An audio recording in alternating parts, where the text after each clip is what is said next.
Hello there, good afternoon. This is L24 News World News Program coming to you live from Algiers with me. I'm Abdulrahim Kashur, and these are your headlines.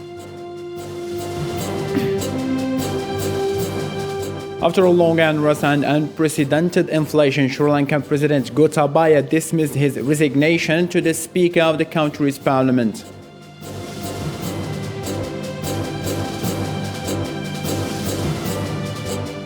China's economy contracted in the 3 months ending in June compared with the previous quarter after Shanghai and other cities shut down to fight coronavirus outbreaks.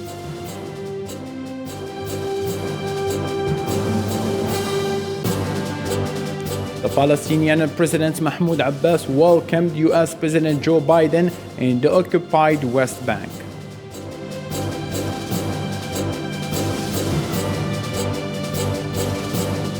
Taiwan conducted exercises to raise readiness for natural disasters and other emergencies.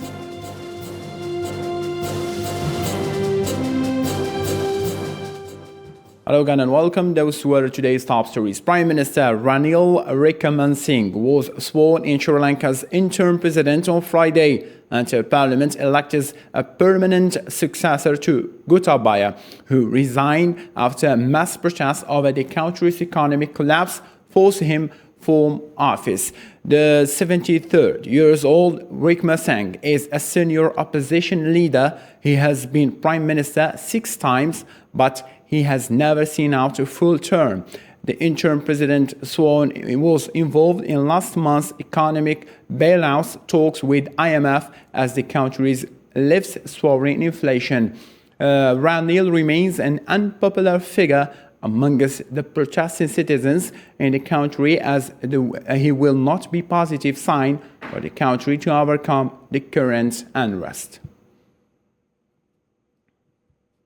The same story, after a long unrest and unprecedented inflation, Sri Lanka President Gotabaya dismissed his resignation to the Speaker of the country's parliament to express his failure of dealing with the country's soaring inflation and endless economic and social crisis. The parliament swore in the Prime Minister Ranil as an interim president for the remaining period of this president. The Speaker of Sri Lanka's parliament stated on Friday that President Gotabaya Rajapaksa has resigned from his position after the unrest in the country, and the resignation was accepted. The Speaker also affirmed that the parliament would convene to choose a new leader after the country's economic collapse. The resignation letter sent by President Gotabaya Rajapaksa has been received by me. Accordingly, the President has legally vacated the post with effect from 14 July 2022. Mahinda Yapa stated that Sri Lankan parliament will also convene to start the process of electing a new president, as he expects to complete the process within 7 days. Until this process is complete, the Prime Minister will, in accordance with the Constitution, take steps to implement the powers of presidency and its duties and functions.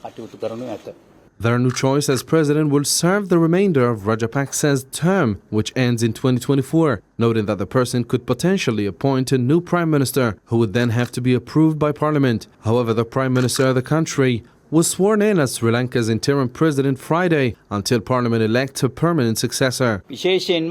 I request the honorable and loving citizens of this country to create a peaceful atmosphere in order to implement the proper parliamentary democratic process and enable all members of parliament to participate in the meetings and function freely and consciously.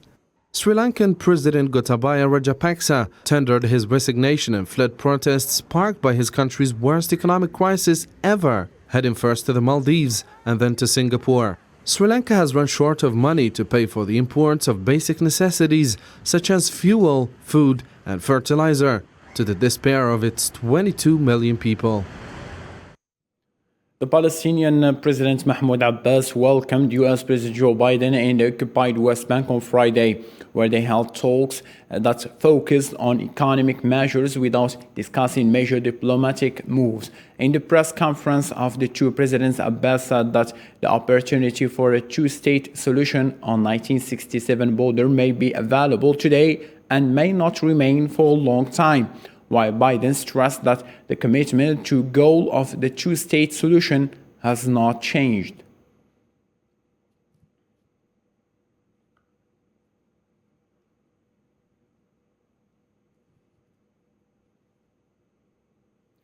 The price of petrol, food and rent increased in June, pushing inflation in the US to a new 4-decade high. This increased household stress and probably convinced the Federal Reserve to boost interest rates sharply once more, raising borrowing costs. Soufiane Kantouri. Inflation in the United States reached a new 4-decade high in June as a result of rising gas, food and rent prices. This put additional pressure on households and likely sealed the Federal Reserve's decision to raise interest rates significantly once again, leading to greater borrowing costs. This is really what the Federal Reserve is raising rates to try to combat. So the more persistent inflation is, the more aggressive the Federal Reserve has to be. There was thought that they could raise rates 0.75 of a percentage points in the next couple of weeks.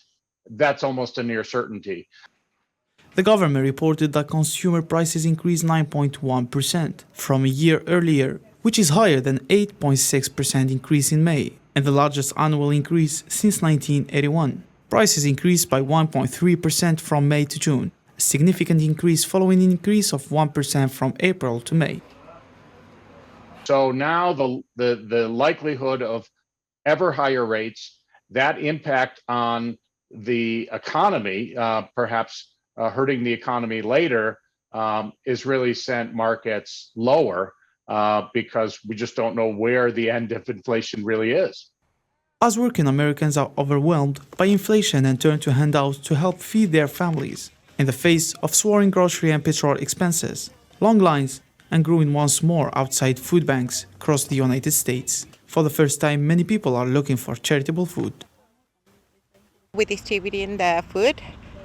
We do this every week, every Thursday, and we try to assist the families as much as we can. Us out here today is through MAOF, delivering food to the families to make us happy and supply us with food because of our high inflation. Meanwhile, U.S. Treasury Secretary Janet Yellen on Thursday advised leaders of major economies to back a price cap on Russian oil exports to counter economic shocks from Moscow's invasion of Ukraine. She has been seeking support for a price cap on Russian oil that might help bring energy costs under control and alleviate the decades-high inflation seen in many countries. On Russian oil is one of our most powerful tools to address the pain that Americans and families across the world are feeling at the gas pump and the grocery store right now. A limit on the price of Russian oil.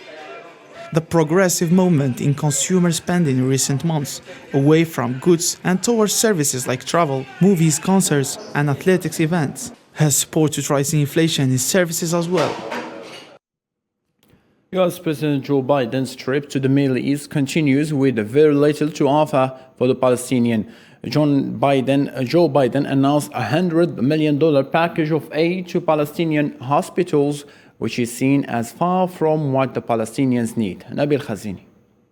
Elected after promising to promote democracy and human rights, and to reverse the decisions of his predecessor Donald Trump, US President Joe Biden has not shown much difference in dealing with the issues in the Middle East during his trip to the region. A show of solidarity with an occupier of the Palestinian land and an explicit declaration that the US would use its force, if needed, to prevent Iran from getting a nuclear weapon.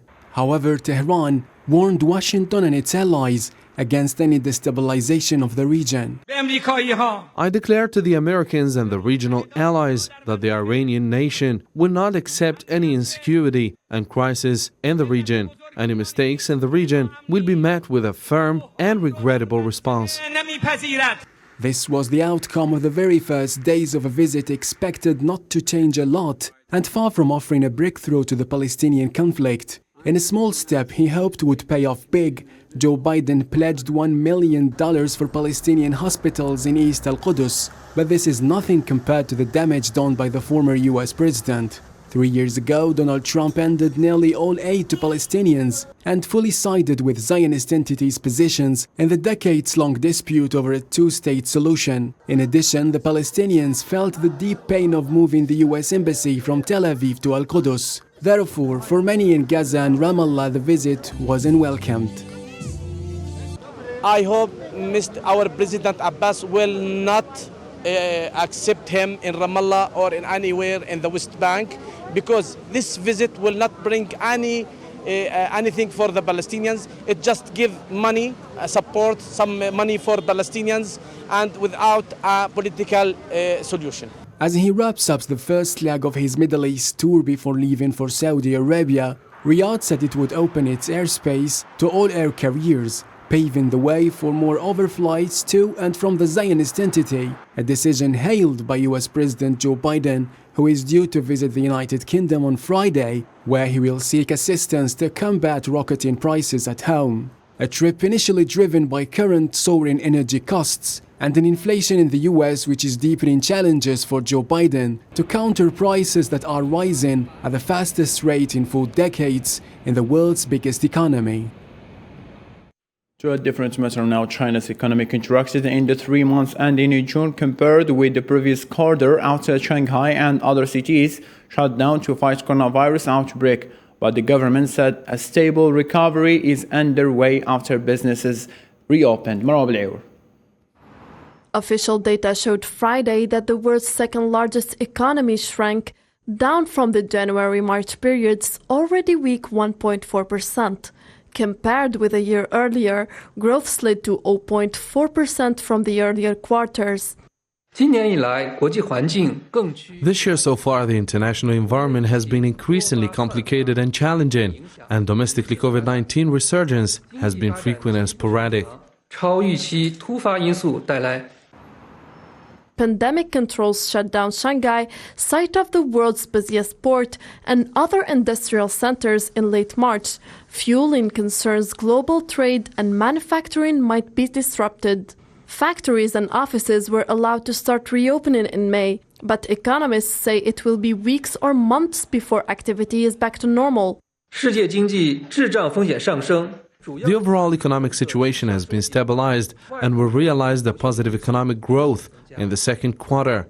In the first half of the year, the GDP increased by 2.5% year-on-year, including 0.4% in the second quarter. Growth for the first half of the year was 2.5% over a year earlier, one of the weakest levels in the past 3 decades. China rebounded quickly from the pandemic in 2020, but activity weakened as the government tightened controls on use of debt by its vast real estate industry, which supports millions of jobs. Domestically, the impact of epidemic is lingering. Shrinking demand intervening with disrupted supply, structural problems, combining with cyclical problems, and market entities are still in a difficult situation. The foundation for the sustainable economic recovery is not stable. Independent economists take China's official data as a general measure. Though the precision of the figures is widely distrusted, China's infection numbers are relatively low, but Beijing responded to its biggest outbreak since the 2020 start of the pandemic with a zero-COVID policy that aims to isolate every person who tests positive. Demonstrations, or rather demonstrators, blocked roads and burned tires in the streets of Haiti's capital Thursday, with no reported clashes with the police, which cleared road blocks to keep the flow of traffic. Fuel shortages and gasoline cost increases have prompted various public transportation to also hike their fares. Demonstrators also carried signs protesting the presence of the UN political mission in Haiti. The UN Security Council in Geneva on Wednesday to vote on extending the UN political mission in Haiti, but the vote was postponed after China called for close consultations on the proposed resolution.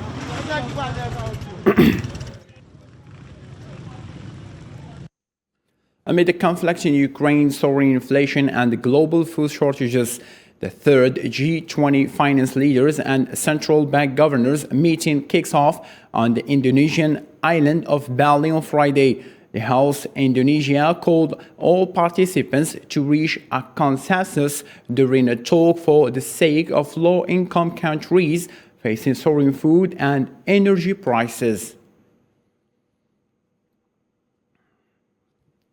Rescuers continue to search for possible survivors in the rubble after Russian missile strikes on buildings in the town of Venezia in the central Ukraine killed at least 21 people and injured more than 50 others. Ukraine's national police said that missiles hit an office building and damaged nearby residential buildings in the city located southwest of the capital, Kiev.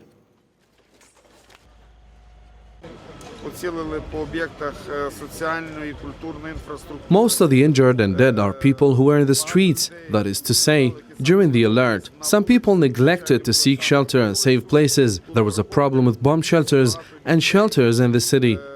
A tragedy happened today, another war crime by the terrorist state of Russia and war criminal Putin. Caliber missiles fell in the center of Venezia today.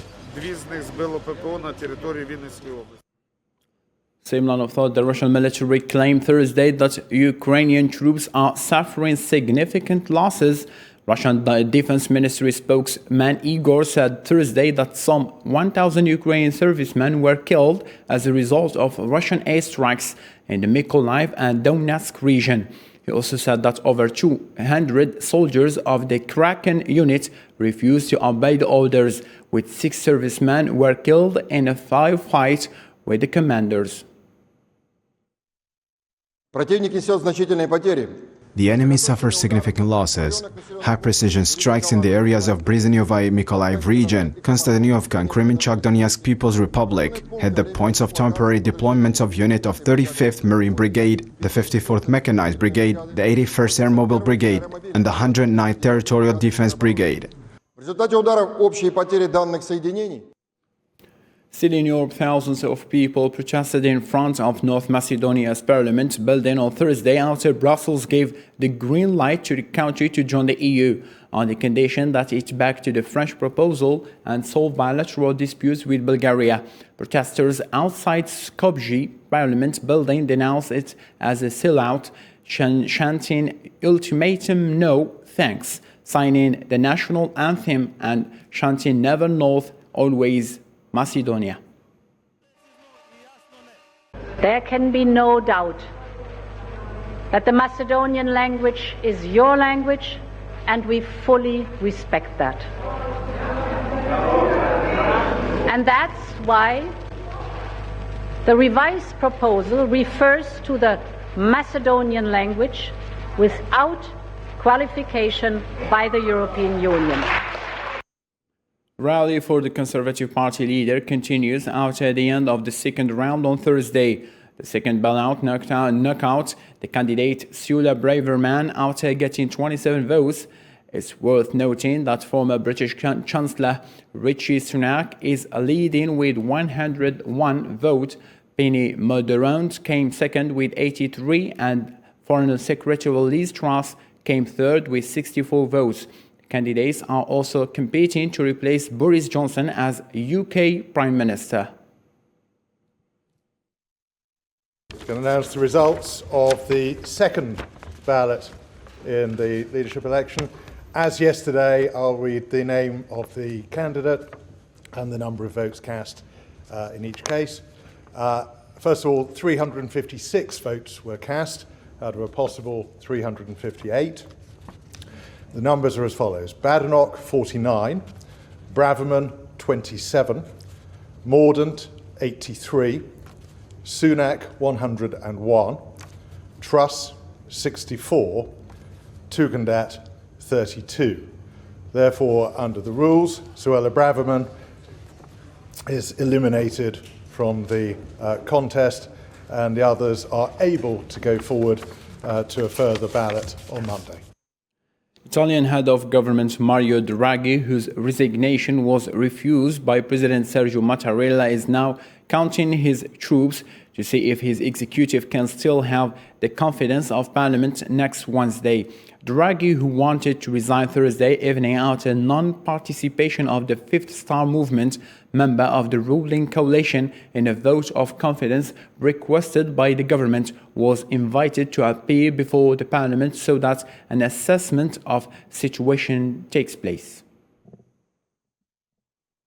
I am sorry to say, but I have to say it. This bill contains a controversial item. I am talking about the article concerning the garbage incinerator. It has nothing to do with the relief. We suggested to the government to take it out from the bill and put it in another bill. But they told us no. This means to carry on without a sense of responsibility. We, instead, want to carry on in taking care of the Italian people, proposing everyday solutions for their interests only. And we want to believe that the government and his majority are listening to us.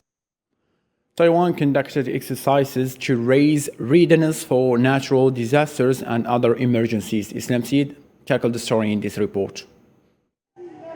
Taiwan held the largest ever disaster preparedness exercise in the country on Thursday.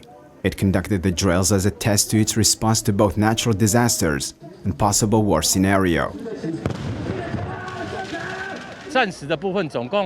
This exercise includes 8 war scenarios, including different types of air attacks, civil defense training, and other wartime disaster scenarios. More than 1,800 people participated in this annual exercise outside the capital, Taipei.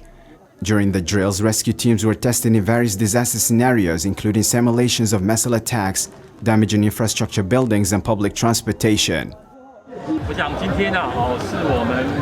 All kinds of disasters that could be faced during the war are included in the Menget 8th preparedness drill. We hope that new Taipei city government will be able to deal with complex disasters or any war situations through this exercise.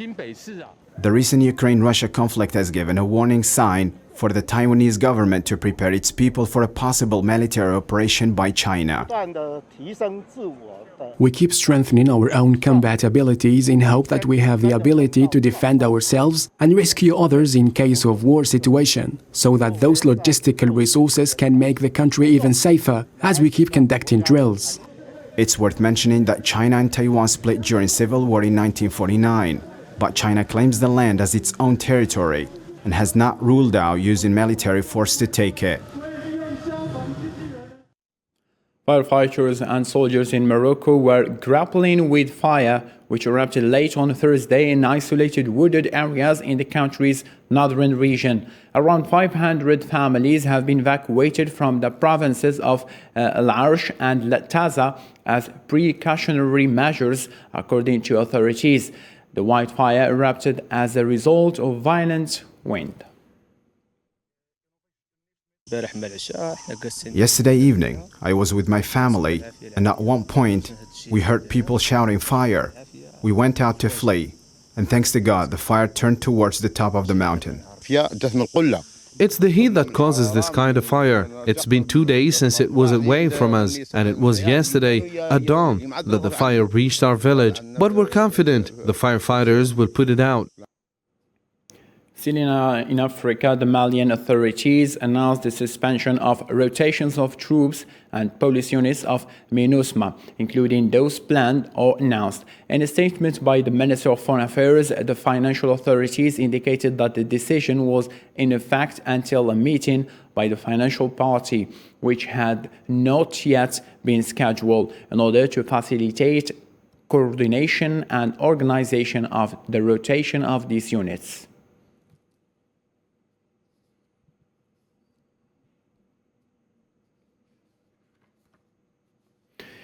The Algerian Minister of Foreign Affairs and National Community Abroad, Mr. Amtala Mamra, and Minister of Pharmaceutical Industry, Abdulrahman Jamal Lutfi, part in the 41st ordinary session of the African Union Executive Council held in Lusaka in Zambia. The Algerian Ministry of Foreign Affairs said that ministers of foreign affairs of the 55 member states of the African Union will address several issues relating to the implementation of the Continental Agenda for Peace, Security, Development and Integration. 3 children died and 8 others went missing after a landslide hit a rural school in northwestern Colombia. Dozens of villagers and rescuers are working around the clock to clear the debris, searching for the missing kids. Alaina Reynoki, and school's only teacher, said that 22 children were in the school at the time of the tragedy. The landslides came after heavy rains hit much of Colombia due to La Niña weather phenomenon. We have very sad news. 3 children lost their lives in this event in the landslide. We are grateful for the presence and support of the Taparto community. They have been very helpful.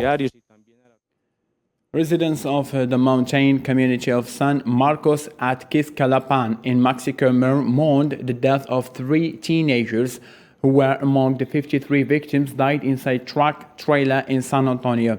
The inhabitants stepped forward to help. Olivar's family received the bodies of the 2 brothers, Javier and Giovanni Valencia Olivaras, and their cousin, Michelle Olivaras. It is worth noting that 10 of 53 migrants were adolescents, and it is marked as one of the worst human trafficking tragedies in America's history.